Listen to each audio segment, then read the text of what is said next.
Hello everyone, welcome back to my channel PV smart Vidyapeeth. आज हम share और dividend के बारे में बताएंगे आपको, क्या इसकी डिटेल्स है। क्योंकि हम चाहते हैं आपको बेसिकली इसकी जो हमारे टर्म्स हैं शेयर या डिविडेंड से संबंधित वो सभी समझ में आ जाए। और जब तक ये आप ये टर्म्स इससे संबंधित नहीं समझेंगे तब तक आपको कुछ समझ नहीं आएगा। आप भले क्वेश्चन को रट लो और रट के वहां चले जाओ, लेकिन रटा हुआ जो है कभी याद नहीं रहता और वो जो है एंड टाइम पे भूल जाते हैं। इसलिए इसको अच्छी करके समझो और साथ में लिखते भी रहो। और इस चैनल को कृपया लाइक और सब्सक्राइब अवश्य कर लें, जिससे कि आपके पास अपडेट वीडियो पहुंचते रहें और आपको पूरी जानकारी मिलती रहे। तो देखो अब हम शुरू करते हैं शेयर्स एंड डिविडेंड्स के बारे में। ये क्या है, तो पहले तो इसके टर्म्स को समझ लीजिए आप। देखिए, सबसे पहली टर्म आती है शेयर। शेयर क्या होता है? शेयर किसे बोलते हैं हम? शेयर को जो है शेयर होता है एक small part of estimated amount of A company. कोई भी कंपनी, कुछ लोग किसी कंपनी को जब स्टेब्लिश करना चाहते हैं तो उस कंपनी को स्टेब्लिश करने के लिए बहुत सारे अमाउंट की जरूरत होती है। तो उसको जो है क्या करते हैं, उस अमाउंट को कलेक्ट करने के लिए उसको छोटे मतलब स्मॉल पार्ट्स में उसको जो है डिवाइड कर लेते हैं और उसका नाम रख देते हैं शेयर, जिसकी रेंज 1 रुपीज से लेकर 100 तक होती है। कोई 50 रुपीज का होता है, कोई 40 रुपीज का भी शेयर होता है, कोई 10 रुपीज का होता है। इसका कोई वो ये नहीं है कि आप जो 50 रुपीज का करेंगे या 75 रुपीज करेंगे, आप कुछ भी कर सकते हैं इसमें। तो ये शेयर हो गया। शेयर होल्डर किसे कहते हैं? जिसके पास शेयर होता है, जो शेयर परचेज कर लेता है उसको क्या बोलते हैं? Share holder. ये है the person who purchase the share is called share holder. Okay, समझ में आ रहा है? नेक्स्ट, ये है नॉमिनल वैल्यू। मतलब जिस कॉस्ट पर कंपनी अलाउ करती है शेयर को, उसको हम बोलते हैं नॉमिनल वैल्यू। क्या है? The nominal value of a share is fixed है। देखो देखो ध्यान दो, is fixed by A company is called nominal value. The nominal value is also called printed value. इसे प्रिंटेड वैल्यू बोलते हैं, original value and registered value बोलते हैं। क्योंकि बहुत सारे क्वेश्चन में जो है कभी तो वो प्रिंटेड वैल्यू देखते हैं। अब तुमने पढ़ रखा नॉमिनल वैल्यू, उसमें प्रिंटेड वैल्यू आ गया, अब आप घूम रहे हो प्रिंटेड वैल्यू क्या चीज हो गई। इसी प्रकार से ओरिजिनल वैल्यू उसने दे दिया कि इसको ओरिजिनल शेयर की ओरिजिनल वैल्यू इतनी है। अब आप समझ रहे हमने ओरिजिनल वैल्यू पढ़ी नहीं, ये कहां से आ गया भाई। तो ये ऐसे उसकी जो रजिस्टर्ड वैल्यू है, समझे ना, तो इसको जो है क्या कहते हैं, पूर्ण नामों से पकड़ा जाता है। Nominal value, printed value, original value और रजिस्टर्ड वैल्यू। ठीक है, ऐसे ही इसको अब जो है अब आगे आपके डिविडेंड। डिविडेंड क्या होता है? डिविडेंड होता है लाभांश। हिंदी में से क्या बोलते हैं? लाभांश। पर शेयर पर या टोटल आपने जो इन्वेस्टमेंट कर रखा उस पर कितना आपको डिविडेंड मिला, उसी को हम डिविडेंड कहते हैं। ओके, एक है मार्केट वैल्यू।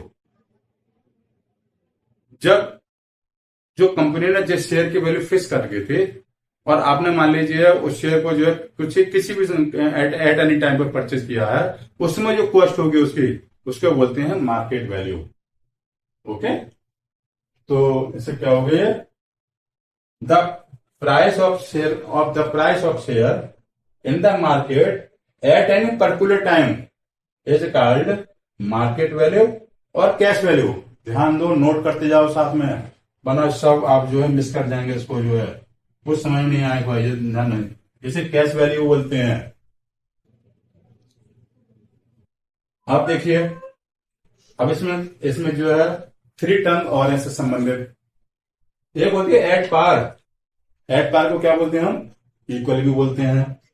इसका मीन्स होता है, मतलब होता है इसका normal value is equal to market value. जब normal value market value equal होती हैं तो हम उसे बोलते हैं एट पार वैल्यू। ओके, दूसरा होता है at par above. At par above का मतलब हो गया, या इसे प्रीमियम, प्रीमियम भी बोलते हैं इसको। इसका मतलब होता है market value greater then nominal value. क्या मतलब हो गया इसका?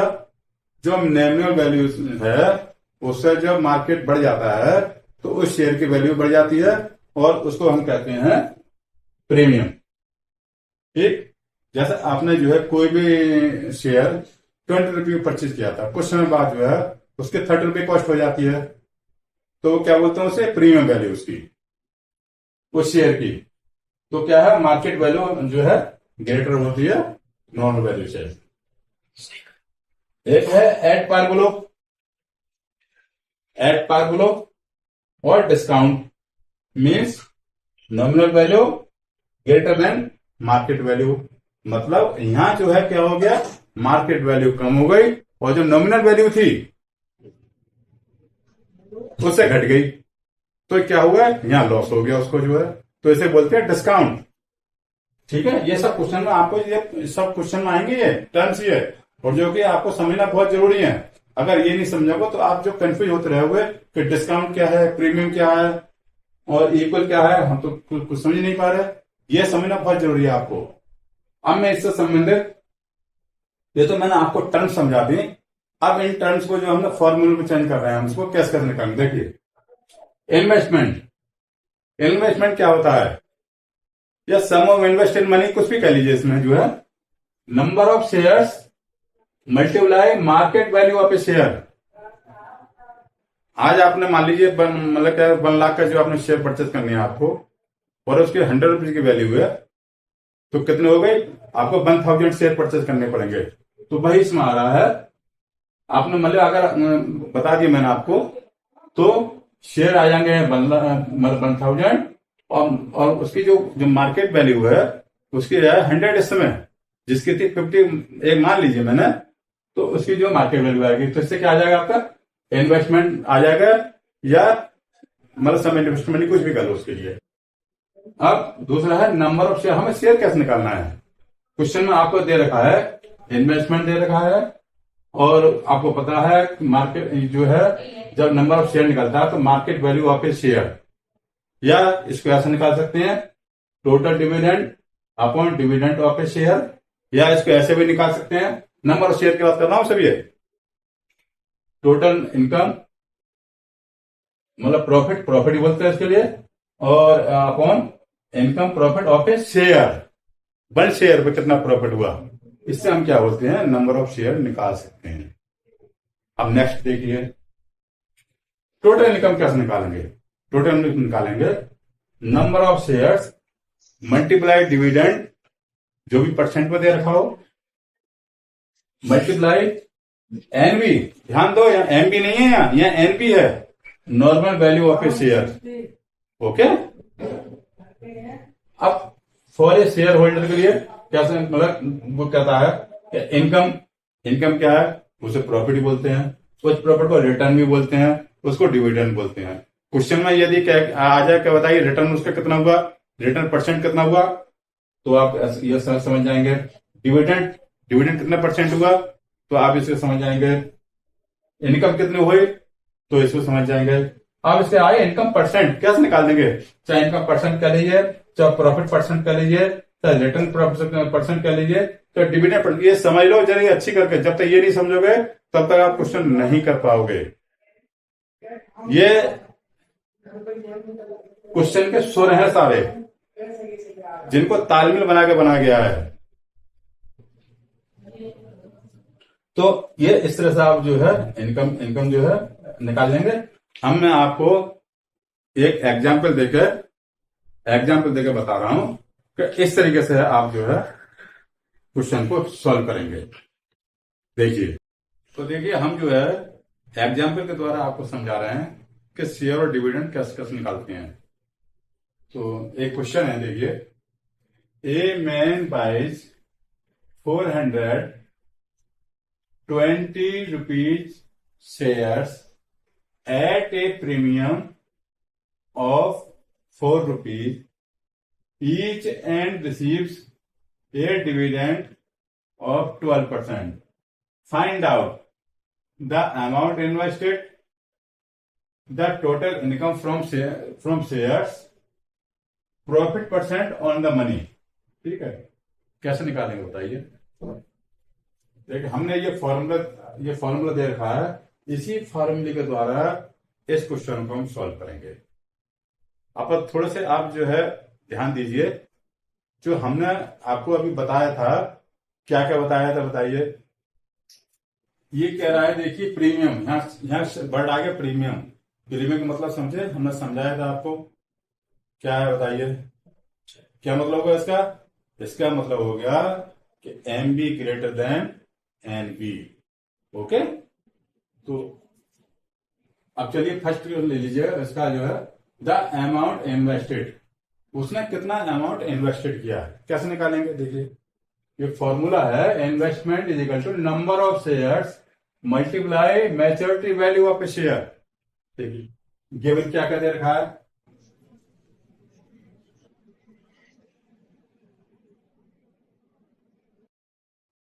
एक तो देखा share,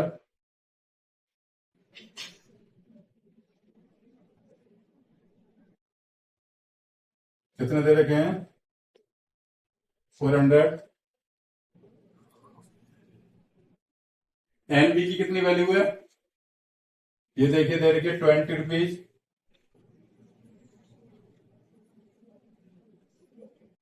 NB is equal to 20 rupees और एनबी इज इक्वल टू, चलिए कितने हो गए 24। क्यों हो गई बताइए, क्योंकि प्रीमियम है, मतलब उसको जो है 4 रुपये का प्रॉफिट हुआ, तो एनबी उसमें ऐड हो जाएगा, उसमें ये अमाउंट हो जाएगा जो है उसमें ऐड, तो 24 रुपये हो जाएगा।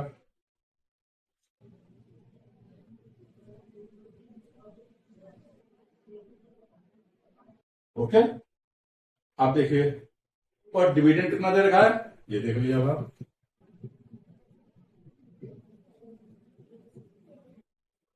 डिविडेंड कितना दे रखा है 12%।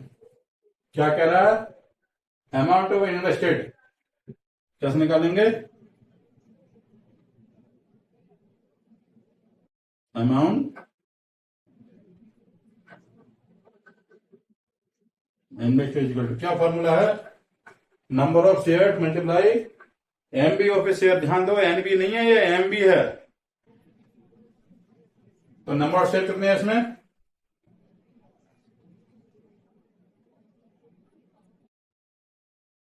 400 मल्टीप्लाई एमबी कितना है 24, कितना हो गया आंसर इसका 9600। ओके, सेकंड, ये एक आंसर हो गया।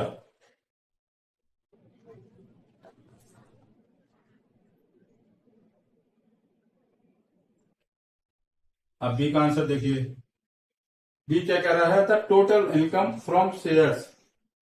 टोटल इनकम समझे नहीं, टोटल इनकम कैसे निकालते हैं, देखिए ये फॉर्मूला दे रखा है, total income equal to number of share multiply dividend percent number multiply NB of a share. ध्यान दो यहाँ एमबी नहीं है एनबी है, कहीं एमबी कर दो, एमबी कर दो तो गलत हो जाएगा फिर आपका। कैसे निकालेंगे हम,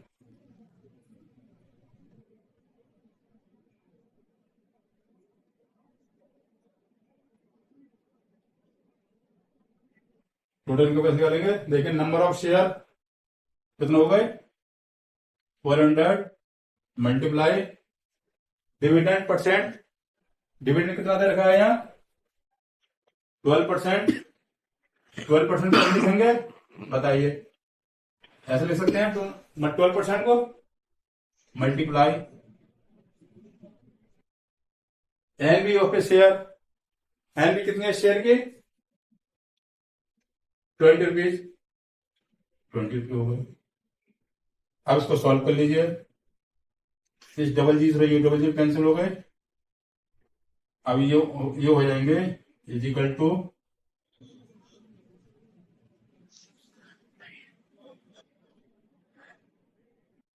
₹960।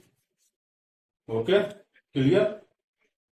आपको सी पूछ रहा है प्रॉफिट ऑन द मनी, जो आपने इन्वेस्ट इन मनी किया था उसके परसेंटेज क्या है। तो देखिए, अगर वो उसने प्रॉफिट क्या दिया तब भी एक ही बात है, इनकम क्या है तब भी वही बात है, रिटर्न क्या है तब भी वही बात है, डिविडेंड क्या है तब भी वही बात है। समझे नहीं। और इसका निकालने का तरीका इसका ये है, वो कहते रिटर्न परसेंट क्या है तो इसको ऐसे निकालेंगे, वो कह डिविडेंड परसेंट क्या है इसका तो ऐसे निकालेंगे, प्रॉफिट परसेंट क्या है तो ऐसे निकाल देंगे उसका, मतलब ये सेम है बिल्कुल। तो आपको क्या रहा है प्रॉफिट,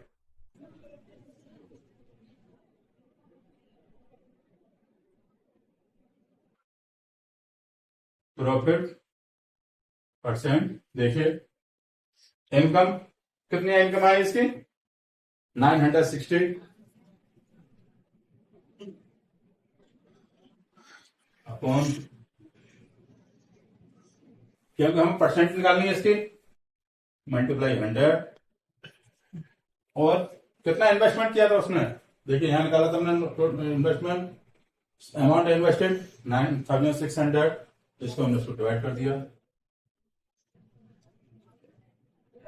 ये जीरो से जीरो हो गया कैंसिल, 9 ये 10 हो गए, क्या आ गया 10%। तो हमने आपको शेयर एंड डिविडेंड के बारे में पूरे डिटेल में समझा दिया है, क्योंकि हम चाहते हैं कि आपको बेसिक रूप से इसकी जानकारी हो जाए। ये ऐसा बहुत कम लोग बताते हैं आपको, और केवल जो है बस थोड़ी सी फॉर्मेलिटी पूरी करी और जो है कि मतलब आपको बता दिया, ऐसा नहीं। जब तक आपको समझ नहीं आया तो हमारा बताना बेकार है। फिर हम ये चाहते हैं आप इसको पूरी डीपली समझें, जिससे कि कोई भी किसी प्रकार का क्वेश्चन आ जाए। ये तो हमने एक एग्जाम्पल दे दिया, इससे संबंधित सारे क्वेश्चन इन्हीं टर्म से संबंधित आएंगे जो हमने टर्म्स आपको बता रखी है। अगर आपको समझ में ये टर्म्स आ गई तो आप कोई भी क्वेश्चन कर सकते हो, इसमें कोई बड़ी बात नहीं है उसमें। इसलिए इसको समझना बहुत जरूरी है। आप कोई प्रॉब्लम आए तो आप इसे कमेंट कर लेना, जिससे कि मैं उसको कमी को दूर कर दूं। इसी के साथ वीडियो को समाप्त करता हूं। जय हिंद, जय भारत।